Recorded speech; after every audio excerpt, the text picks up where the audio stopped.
ایر با روسیه برقرار خواهند شد. اداره امور صدها منصبداری توجیک را برای دادن معلومات بر دروغ مجازات کردند.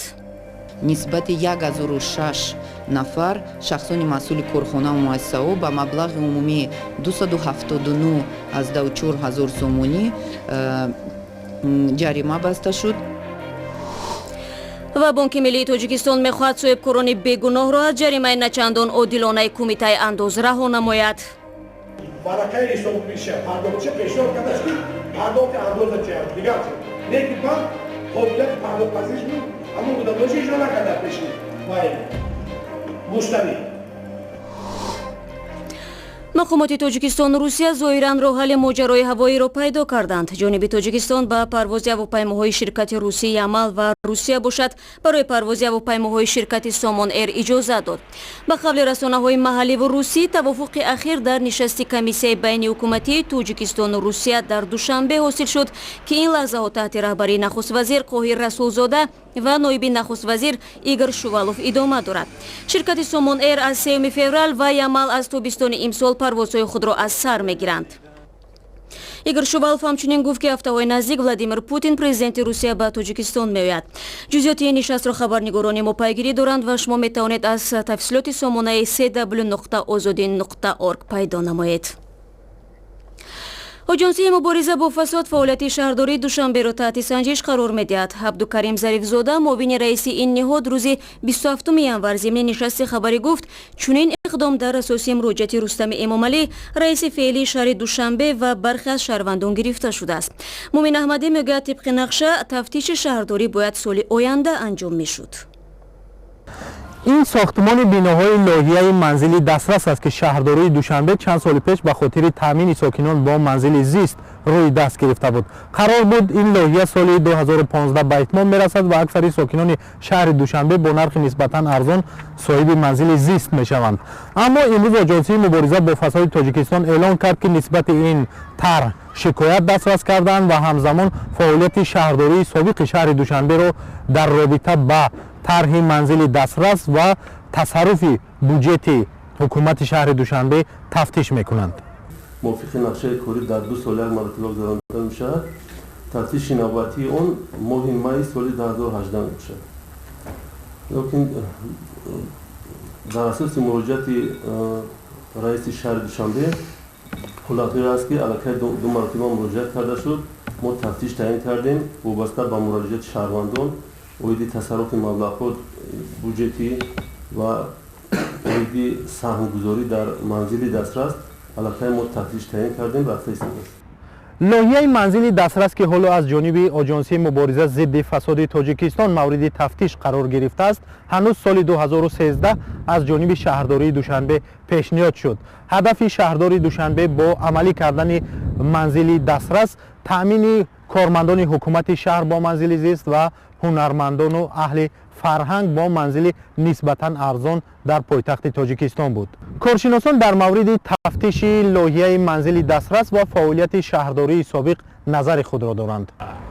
اگر هدف من بعد ضعیفتر کردن زمینه‌های اجتماعی رئیس سابق شهر دوشنبه و احتمالات آغاز پرونده جنایتی باشد این از نتیجه سنجش معین می شود.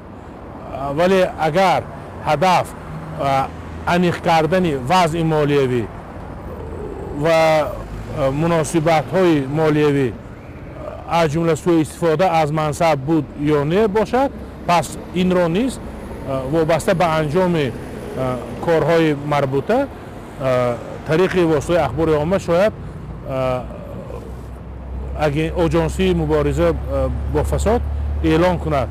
مقامات شهرداری سابق از جمله محمد سعید عبیدالله تا هنوز با ادعای آژانسی مبارزه ضد فساد که تا کجا تصرف مبلغ‌ها در این طرح و بودجه حکومت شهر جای دارد واکنش نشان ندادند. یادآور می‌شوم که محمد سعید عبیدالله یکی از رئیسان سابقه‌دار شهر دوشنبه 12 ینوری سال 2017 از مقامش به استعفا رفت و جای او را رستم امامعلی پسر بزرگ پرزیدنت تاجیکستان گرفت. در ادامه مجله خبری در برابر دیگر مطالب این گزارش پیشکش می شود. مسئله مستاجر قبلیه ما قراره بیاد بره. چی میدونم اینقدر محکم گفت اما هنگ کردم میام میبرم که مثلا که شانس آوردیم بالاخره. پاره از فیلم ایرانی فروشنده بود ترانه علی دوستی که در این فیلم یکی از نقش‌های اساسی را بازیده است در جایزه اسکار اشتراک نخواهد کرد. چرا؟ بعد چند دقیقه گزارش میدیم. مقامات تاجیکستان از مجازات شدن بیش از 1000 منصبدار سطح پایانی در سال گذشته خبر میدهند که معلوماتی بر دروغ پیشنهاد نمودند. رهبریت کمیته امور ضمن نشست خبری روز 26 ینور گفت که اکثریت امورها را این آژانس محض در اساس گزارش اداره و وزارت‌های مربوطه آماده و نشر میکند. در صورت شبهه‌انگیز بودن رقم‌ها درستی آنها سنجیده میشود و افرادی را که هدفمندانه امور بر دروغ را پیشنهاد کردند به جوابگری مأموری میکشند. شادمانیتی موضوع را ادامه در سال 2016 بیش از 1000 منصبدار برای ارائه آمار بر دروغ مجازات شدند. در این باره روز 26 ینور در نشست مطبوعاتی در دوشنبه مسئولان آژانسی آمار تاجیکستان خبر دادند و گفته آنها برای پیشنهاد آمار دروغ این گروه منصبداران در حجم 279,000 سومانی جریمه شدند. соли 2016 тибқи нақшаи корҳои маҷмӯӣ аз ҷониби мақомотҳои умурии маҳаллӣ 1765 санҷиши эътимоднокии маълумотҳои оморӣ гузаронида шуд ва дар натиҷа нисбати 1006 нафар шахсони масъули корхонаву муассисаҳо ба маблағи умумии 279,400 сомонӣ ҷарима баста шуд ва парвандаҳои ҳуқуқвайронкунии маъмурӣ тартиб дода шуданд. ҷаримаи маъмурӣ таъин карда шуд. вале бо зикри ин матлаб гулнора ҳасан аз бурдани исми ниҳод ё мақомдори мушаххас худдорӣ кард. вай танҳо таъкид кард ки баъди ошкор шудани омори нодуруст ва ё ғайривоқеӣ онҳо муҷозот шудаанд. ба гуфтаи баъзе коршиносон сабаби нодуруст додани омори расмӣ аз тарафи мақомоти сатҳи поёнӣ назаррас ва беҳтар нишон додани фаъолияти худ аз дигарон аст ки дар кишварҳои осиёи миёна аз замони иттиҳоди шӯравӣ ба мерос мондааст. як сабаби дигари нодуруст додани оморҳоро дар намоиши коғазӣ ё расмии иҷрои нақшаи дар сатҳи баланди ҳукуматӣ гузошта шуда медонанд.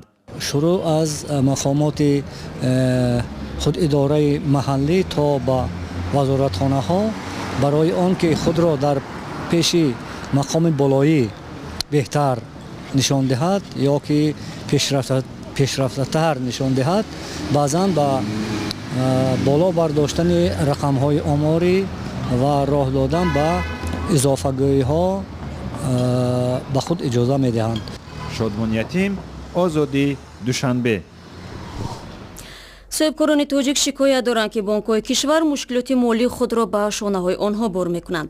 ба гуфтаи соҳибкорон маблағи андозҳояшонро ин ниҳодҳои молӣ сари вақт ба сурати ҳисоб интиқол намедиҳанд ва дар натиҷа онҳо боз маҷбуранд ҷарима супоранд. барои ҳалли ин баҳс бонки миллӣ бо кумитаи андоз вориди гуфтугӯ шудааст. дар бораи ба ислоҳ гунаҳгории соҳибкорони бегуноҳ фарзод муҳаммадӣ гузориш медиҳад. мақоли андозро супор ва ором хоб кун дар тоҷикистон ҳоло коромад нест, чунки дар пай як агар дорад.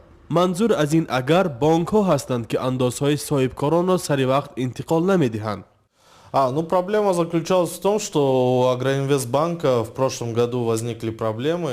Мушкили мо дар он буд ки дар соли гузашта Агроинвестбанк дучори буҳрон шуд. Албатта мо як моҳ мунтазир шудем то андозҳоямон интиқол ёбанд. дуюм моҳ низ нагузашт. баъд мо фаҳмидем ки агар андози мо ҳар моҳ интиқол наёбад, моро метавонанд ҷарима кунанд. Не перечисляем ежемесячно, то естественно нас могут оштрафовать. тааҷҷуб ва нигаронии соҳибкорон дар ин росто аз он аст ки чаро мақомоти андоз дар ин шароит на аз домони бонкҳо, балки аз онҳо медорад. Может быть, кто-то решил просто надавить на предпринимателя. Мумкин касе мехоҳад ба соҳибкор ба кадом мақсаде фишор биёрад. мақсадҳо чӣ буда метавонад? Коррупсия, қаллобӣ ё ин ки аз соҳибкор пора ситонидан. бар тибқи як қарори раиси кумитаи андоз пардохтҳои нақдӣ манъ аст. агар соҳибкор хоҳад уҳдадориҳои худро иҷро намояд, бо пули нақд андозро бупардозад, идораи маблағи ӯро қабул намекунад. ҳолати аз андозкунанда қабул кардани маблағҳои нақдӣ ҳам аз тарафи бевосита кормандони мақомоти در موافقه با کارمندان بانک ها این مبلغ ها با بودجه پرداخت کرده نشده بسیار وقتها بازخود کرده میشدند. صاحبکاران وابسته به اجرا نکردن سپارشنامه پولی از طرف بانک‌ها به بانک ملی شکایت بردند.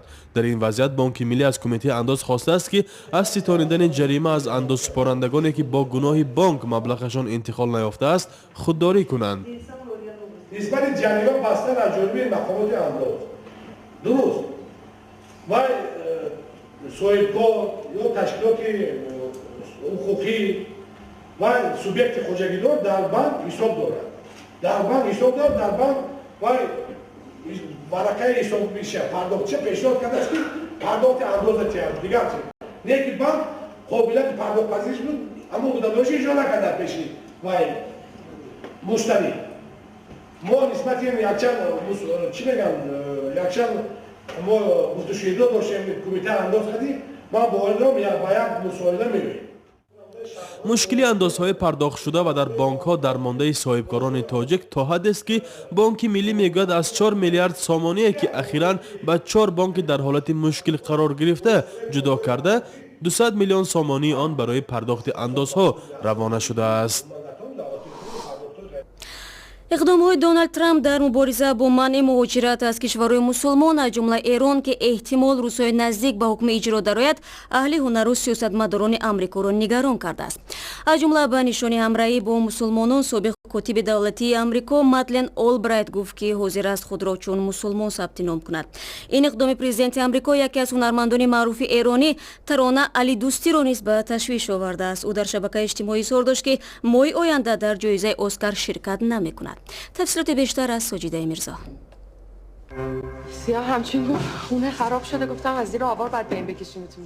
ترانه علی دوستی ستاره فیلم ایرانی فروشنده که به جایزه امساله اسکار پیشبری شده است میگوید که ماه آینده در مراسم تقدیم جایزه های اکادمی سینمایی ایالات متحده اشتراک نمی کند زیرا با دستور پرزیدنت دونالد ترامپ در مورد منع سفر شهروندان کشورهای اسلامی به آمریکا مخالف است.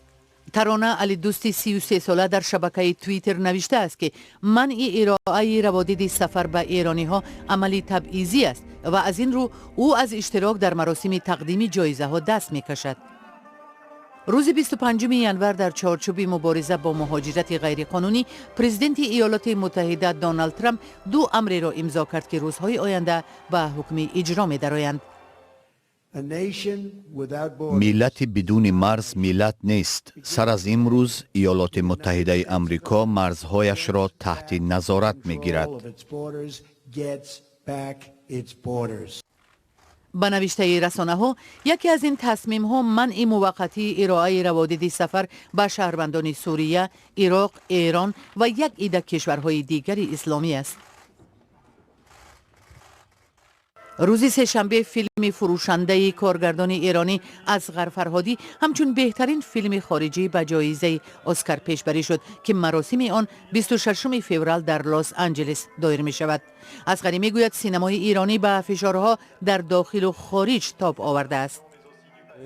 یک سری آدم هایی بودن که سعی کردن خودشون رو در اون مقابل این فشارها قوی تر بکنن و به همین دلیل سینمای ایران سینمای در واقع با اینکه یه جایی فراز و فرود داشته ولی سینمای خیلی قدرتمندی بوده و این ادامه خواهد داشت. من خیلی خوشبینم و خیلی خوشحالم که بخش از سینمای ایرانم. تا این زمان فیلم فروشنده در جشنواره‌های کن، چیکاگو و میونخن صاحب جایزه ها شد.